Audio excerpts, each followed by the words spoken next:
500 subscribers. Thanks, everyone.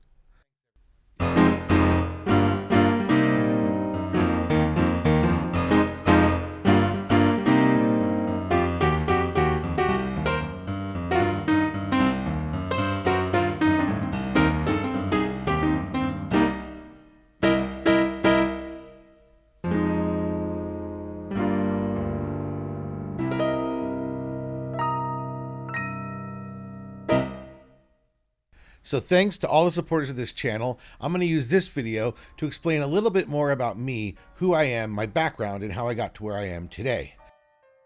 So my role currently is a Senior Solutions Architect for Media Entertainment at CDW Canada. Now, what does that mean? Well, it means that I oversee render farm and storage distribution. This can be through sales or through rental. We have a whole bunch of offerings for co-location, and I'll probably do a video soon about what is the CDW Studio Cloud and give more explanation of that. But let's go back to the beginning. So I started all the way back at ILM in San Rafael in the mailroom. Now ILM, this is Industrial Light and Magic, Lucasfilm, George Lucas's Magic Factory. This was before it moved to San Francisco. This was before it was owned by Disney. It was operated out of Skywalker Ranch in San Rafael, California. And this was my hometown. It turns out I had friends whose parents worked there. And eventually a friend of mine who was working in the mailroom and whose dad worked there got me a job there. So thanks, Wick. That's what got me into the industry. It's my buddy Wick from high school. So that got me into the mailroom. I was, 21, 22 years old. And this was back in 1996. I should mention that when I first started in the mailroom, my wife started as an intern a month later. We ended up meeting up in her first month. We hit it off like gangbusters, started a few rumors around campus, and eventually, we moved in together within a few months. So the start of my career at ILM and the start of my life with my wife and my whole sort of new adult life were all in perfect tandem. And to this day, I'd say 90% of my wife's and my friends are folks from ILM and the related studios that we've worked at since. Back in 1996, approximately half the studio was computer graphics and the other half was still doing physical stage work. There was multiple stages, and in my first year there, they actually built the largest stage yet on that facility. So I worked my way into being a mailroom supervisor within the first year. Eventually I had my eyes on the IT department, and there was a parts role, basically the person who brought in all the parts and equipment and did all the ordering and all the shipping. It was sort of that shipping receiving role for the IT department, and I saw that was my in. It took me a little while. I was a shoo-in, and then a good buddy of mine there, got the job before me. So I had to wait another year, and finally, after a few years, I got in to the IT parts department. So now I was in the technology department at ILM, which had some of the largest supercomputing resources at the time, to the point where we were in competition with NSA and such for having such large data centers. And you look back now at those data centers and the processing is nothing like what we have today in just generic off-the-shelf Linux boxes. So now that I was in the IT parts department and I was proving myself to the IT community, I ended up helping them with big deployments, being sort of the backup guy, the guy carrying the boxes, and letting them know that I was Johnny on the spot. I also had a good technical acumen, started learning a lot, and eventually I moved over to desktop support. It started with just keyboards and mice deployments with the ergonomics department, and by the time I left, I was doing software installations, troubleshooting, and all the classic desktop supports solutions that you have to do, including moves. In fact, ILM used to joke that stands for I love moving, because we were always moving computers and desks, always. So feeling that my time was up at ILM. It was feeling like high school for me. Like at some point you have to graduate out, and I felt like I was always going to be Joe, the ILM mailroom guy and the ILM parts guy. So I decided it was time for me to step away. I worked a deal so I could get exited and take some of that exit money and go off and basically found myself. I went in an RV for 9 months with my wife, traveled around the Western US, and just sort of walked the earth, if you will, until money ran out. And eventually I had to get a job again. And this time I went to the Orphanage Visual Effects Studio. It's now closed, but at the time it was a really growing studio of 100 plus people, and it was a great deal of ex-ILM people. So it was right down the street from the Presidio, because the studio had now moved to the Presidio in San Francisco, and it made it really convenient for folks to move from ILM to the Orphanage and back again.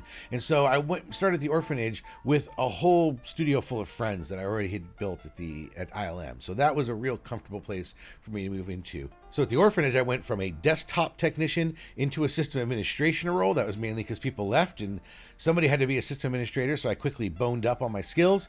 Did that for a while, and then the render manager Todd Lindo was leaving the company to go on to bigger and better things, and the manager at the time, Dan McNamara, who really gave me my chance in this business, at that point said, "Hey, I think you'd be a good render manager." I said, "I don't know anything about rendering, man. I know how to install render nodes into a rack and hand them off to the render wranglers, and I know how to install software on desktop, but I don't know anything about renders and render wrangling."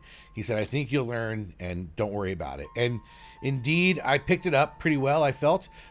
It was always interesting being a render wrangler manager and never having been a render wrangler. But nonetheless, I took over that role, and that's where I really started getting to render and storage. After a few years there, from around 2005 to 2008, I was at the orphanage, but it started to hit some hard times. There was a writer's strike in 2007 that created this ripple effect through the industry, and Orphanage was the size studio that really got hit hard in those kind of situations. So I could see the writing on the wall, and I decided to leave and go to Disney's new studio that they had built in the Bay Area called Image Movers Digital. This was a studio built by Robert Zemeckis in conjunction with Disney, and it was run by Star Wars artist Doug Chiang. So it was this really great combination. It was a brand new studio, and so it was a studio built from the ground up. It was the first time I got to build a team from scratch, build a farm from scratch, build everything from scratch, make some really big mistakes and learn some hard lessons. But nonetheless, that was a great training environment, and it was great to have all that funding from Disney to build it out. It ended up doing The Christmas Carol, which with Jim Carrey and Mars Needs Mom. By the time Mars Needs Mom was being finished, Disney had already decided to close the studio. Might save that for another talk up soon I'm going to do on Disney Tunes and Image Movers Digital. But yes, it got closed with a lot of controversy.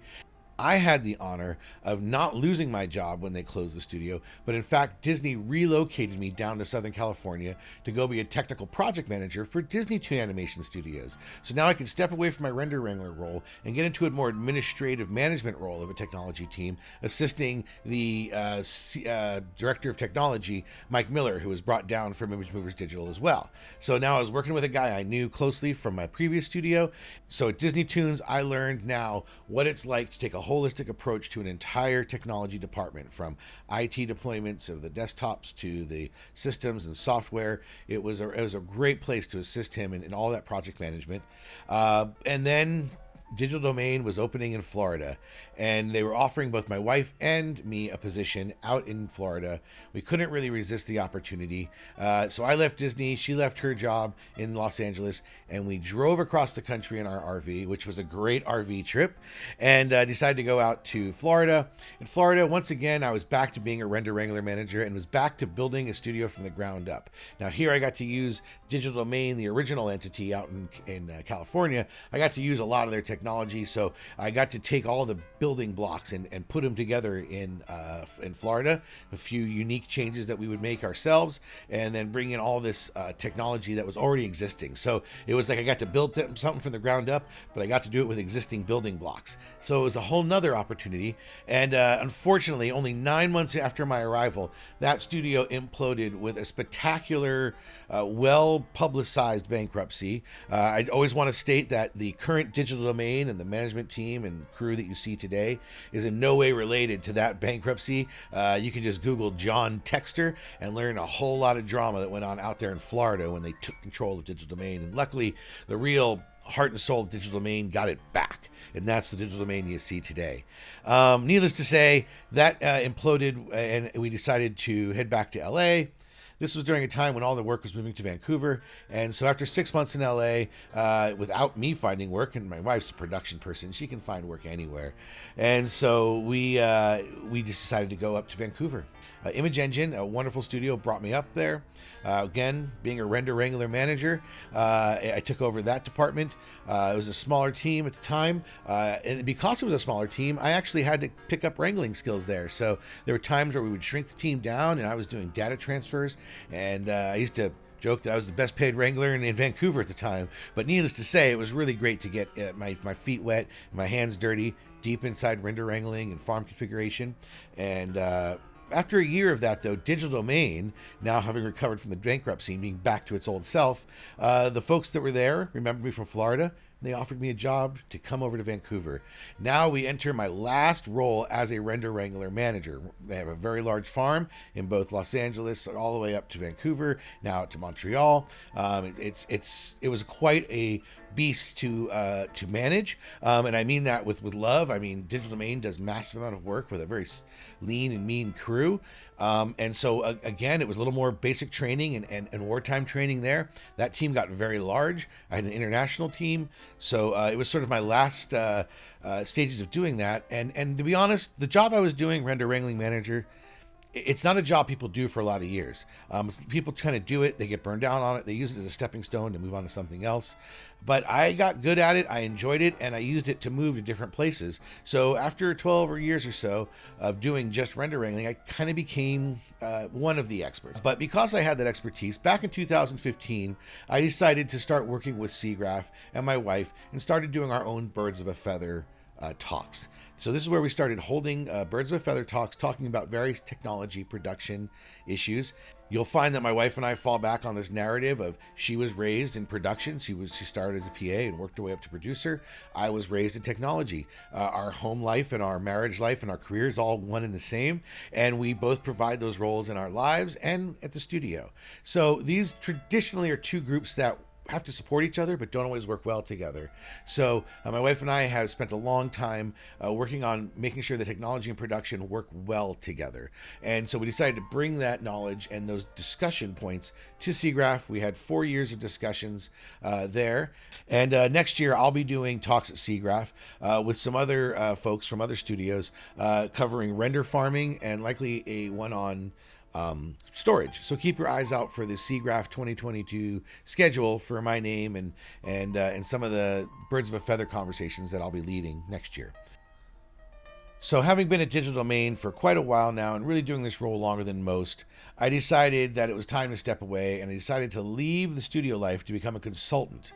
That turns out it's harder than it sounds, and after just a few months, a company called Scalar picked me up. Now, Scalar was a company that was providing render to the last two studios I worked for, Digital Domain and Image Engine, so I was very familiar with their services. I had been rendering on their farm for a long time, and it was a natural fit that when they called me back saying, hey, we have a position open, would you like to come over here as a solutions architect? I said, you bet. Now, working for Scalar was absolutely awesome. It was a whole new way of thinking and working. Home life balance was great. I got nothing but fuel to be creative and to help studios come up with creative solutions where I'm taking different vendors and bringing them into the same room and getting on the whiteboard and figuring things out. It was so much fun. And then CDW bought Scalar, and it was like just adding steroids to the whole darn operation. So we got bigger, we got more machines, we got faster machines. I started doing more. I became a senior solutions architect at that point, and it's just been a blast having this role where I get to work with all the studios. I get to go to speaking events. I get to go to SIGGRAPH. I'm now a member of the Visual Effects Society, so in the last year I became a member of that organization, and now I'm helping with those events. So I have a very happy life. I love having all this knowledge that I've developed, and I've mentored so many render wranglers and so many other folks have come into the industry that I felt like it was a good time to take this energy and channel it out to YouTube. It didn't hurt that there was COVID and the lockdown going on, and I'm sitting here in my living room, which is where I shoot, saying, what am I going to do? So I decided to start turning out this channel. I've been doing a few LinkedIn videos, and I decided let's go full bore. So here I am, a year plus later, 500 subscribers later. I can't believe you're still listening to me talk on this video alone, let alone the 11,000 views that I've got, or the 1,000+ hours of watching people have done on my channel, which just kind of blows my mind that 1,000 hours of humanity's time has been spent just watching my piddling little videos. But here we are. You're still watching. I appreciate it. I hope you continue to subscribe, watch. I'm going to turn out new content here in the coming year. I've got new interviews coming up, new giveaways coming up. I appreciate everyone's support. If you have any questions, you can always reach out to me. I'm a pretty easy guy to find on social media. My YouTube channel, just look for @cupofjoevfx. Anywhere on the internet, you'll get to me pretty quick. Throw a comment here if nothing else, and I'll seek you out. Thanks everybody for all your support. That's me in a nutshell, and expect some more interesting interviews and videos coming up here in 2022. I've got a big slate on the whiteboard. So from Vancouver, British Columbia, Goodbye, everyone. Thanks for watching.